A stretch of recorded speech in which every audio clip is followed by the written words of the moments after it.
Hey guys, Victoria here, and welcome to the Geeky Sandbox. Today we're going to be doing an update in regard to movie news and things like that, specifically what's going on with Phase 4 of the MCU and Spider-Man. Many of us have seen Spider-Man Homecoming. We got to see Tom Holland take on Spider-Man while I believe he's a junior in high school, because it's supposed to be the junior homecoming prom dance thing, I believe so. But regardless, we got to see Tom Holland take the screen as Spider-Man, and before that we got to see Spider-Man just kind of join his fellow Avengers, his fellow Marvel peeps in Captain America Civil War. And so Homecoming, as Kevin Feige said back when the movie first came out, Homecoming meant several things. Like, it was going to be the homecoming dance. It's Peter coming home as a character to Marvel, because, you know, Sony partnered up with Marvel, allowing them to use Spider-Man in their movies and just kind of like have this dual partnership going on with the character. So, you know, you have those several meanings going on with Homecoming. So when most of us found out the name for the second Spider-Man movie, so of course you got to keep rolling with it. And the title of the second Spider-Man movie is Spider-Man Far From Home. There's no place like home. And it gives you very much so like Wizard of Oz vibes, right? And I'm not quite sure why it's called Spider-Man Far From Home, and maybe it literally has to do with the fact that the movie takes place with Spider-Man and his friends, or Peter and his friends. They're studying abroad, I believe, and they're traveling in London, so maybe that's a literal far from home kind of thing that they have going on. But Kevin Feige did say it's another one of those titles that has several meanings. I'm not too crazy about the title. It's a little bit on the nose, a little bit cheesy, but I feel like maybe once I learn more about the movie, maybe I can settle into it. I mean, a lot of people weren't crazy about Homecoming either, to be fair. So I don't know, maybe it's gonna be one of those things where we all just eventually just love the hell out of it, you know? But regardless, a lot of theories have been going around about what Far From Home could mean. I've heard one where maybe, this takes place directly after the events of Avengers 4. So maybe Peter is experiencing some kind of PTSD, and maybe he's home, but he's far from home. I've heard that one. And I've also heard like the literal him going to London. He's far from home, dealing with other things. So, and this is still dealing with him while he's in high school. So, I do feel like there's a lot of room for them to do a lot of awesome things. And, regardless of the title, I am still excited for Spider-Man 2. And for those of you who don't know, there is a rumor going around, which I don't know if we can still call it a rumor because it's kind of been confirmed, but it hasn't really been confirmed, where one of my favorite actors in the entire world, Jake Gyllenhaal, is going to be playing the villain Mysterio in Spider-Man Far From Home. And if you guys do want a video over Mysterio, maybe I'll go ahead and do one of those whenever we probably get the first trailer for the movie. I do want to see another crossover with another Avenger or another Marvel character. And a lot of people are pulling for Black Panther. A lot of people are pulling for Doctor Strange, which I think Doctor Strange would actually be pretty interesting because they have the London sanctum, and it'll be easy for Doctor Strange to kind of pop in and check on Peter. But before I move on to the next piece of Spider-Man related news, I wanted to talk about, the way that the MCU right now, they're really trying not to spoil themselves and spoil some of the fans. It's really hard whenever you have a very continuous kind of storyline, and that's one of the things that has made Disney Marvel very successful. They are very on top of keeping their movies in order. Like, we never have a doubt about what's going to happen, and if they do go back, they don't go too far back and get us all confused. And I know that's one of the things that Star Wars is really struggling with right now, going to different points in the timeline and revealing introducing new characters and new sides of characters that we hadn't seen before, which sometimes they can either go really great or really bad. So Star Wars doesn't really have to worry about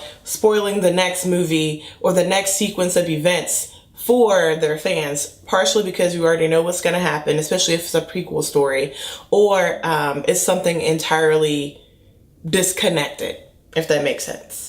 Whereas Marvel, their biggest challenge so far has been surrounded in Avengers 3, Infinity War. I don't know why I can't think of the name of it. Infinity War. They've had the most difficult time not spoiling what's going to happen with the back half of that story of Avengers 4, which is still untitled right now.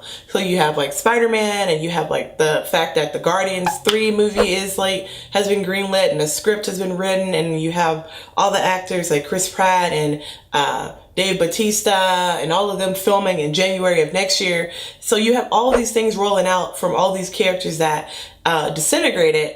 And so you're kind of like, so they're not dead. And I mean, most of us didn't think they're dead because, I mean, that's as dead as they're going to get for these types of movies. But, I mean, especially with, in regard to Black Panther, like there's no way they're going to kill him off with the success of his character and how he's impacted many people. So I doubt the people that got killed are actually dead. So some of us are not really shook by it, you know, by them announcing, oh, Spider-Man Far From Home is going to take place after Avengers 4. And that doesn't make me any less excited for Avengers 4, but I'm still interested to see how they're going to find some kind of comic book way to bring all these characters back. But anywho, I digress. I'm getting off track. The point is, how does Marvel prevent spoiling themselves? How does Marvel stop spoiling their own movies? And I don't know, that's a really hard one. I'm pretty sure Kevin Feige and the rest of them are still trying to work through that, because whenever you look at interviews with Kevin Feige, he's very hesitant to answer any questions, and so are the rest of the people and actors that are on this project. I mean, they kind of remind me of all the actors that do American Horror Story. And they kind of did the same thing with the script, where the actors only got their part of the script and they only were on set for their part of the film. So half of them didn't really see the whole movie, or they didn't know exactly what was going on until the whole project was finished. And I know that's kind of how Ryan Murphy keeps some things under wraps, just so the actors, I don't know, they can have that genuine surprise, but also so things won't get spoiled. Because, God, if you look at all the crazy interviews with Evan Peters and Sarah Paulson, they literally have like one word to say about each season, and that also gets the fans excited. So I'm not sure if that's something Marvel can like really like buckle down on, or if that's something they're interested in. But I don't know, it's worth a try. And that's not to say they haven't tried it before, but yeah, I don't know, it's really hard for them not to spoil Avengers 4, because you want to get things out there. You want to get people excited about Spider-Man. And it's like, do I get ahead of the news as Kevin Feige and start telling people like, oh yeah, Spider-Man 2 Far From Home? Or do I wait for set photos to be leaked and then people to do theory videos over them? And, you know, it's probably going to be the latter. They want to get in front of it. They want to tell people their news, their exciting news, before some photo gets leaked. I mean, you have a few people that are like, oh, then why did Avengers Infinity War, did it even matter? And I still feel like it mattered. It's just like, this is a new challenge that these heroes are going to have to overcome. So it's still, I don't know, I still feel like it was very interesting to see those characters disintegrate, because it's nothing we've seen before. And it's still pretty bold, no matter how they come back, or if or when or who comes back. But anyways, the second part of the news is about Cindy Moon. For those of you who have read the comic books, you may or may not know who Cindy Moon is, but in regard to the MCU, Cindy Moon does make an appearance in Spider-Man Homecoming. She is on their, I don't want to call it debate team, but their little trivia team. Oh God, I feel so bad because I can't remember the name of it. But she's on their team, and she's one of the people with the bell when they're on the bus on their way to DC. And the reason I mention all of this is because Cindy gets bitten by the same spider Peter gets bitten by, and she gets the same abilities, and she goes by Silk. And they're going to give her own spinoff. They're going to give her own spinoff, which is very good. I'm excited to see Silk come to life. I've always liked Silk. I've always liked her costume design and her story. So I hope they do the character justice. I think the actor do a really nice job. Even though she had a few lines in Spider-Man Homecoming and just a small little cameo, I'm still excited to see what she can do. When I find out more news about the Silk movie, or things about Cindy Moon and things like that, I'll be sure to let you guys know. But for now, that's kind of all I have for this video. If you liked it, go ahead and give me a like rating down below. And if you're new to my channel, go ahead and hit that subscribe button so you can get more movie news videos like this one. And thank you guys so much for watching, and I'll see you in the next video. Bye.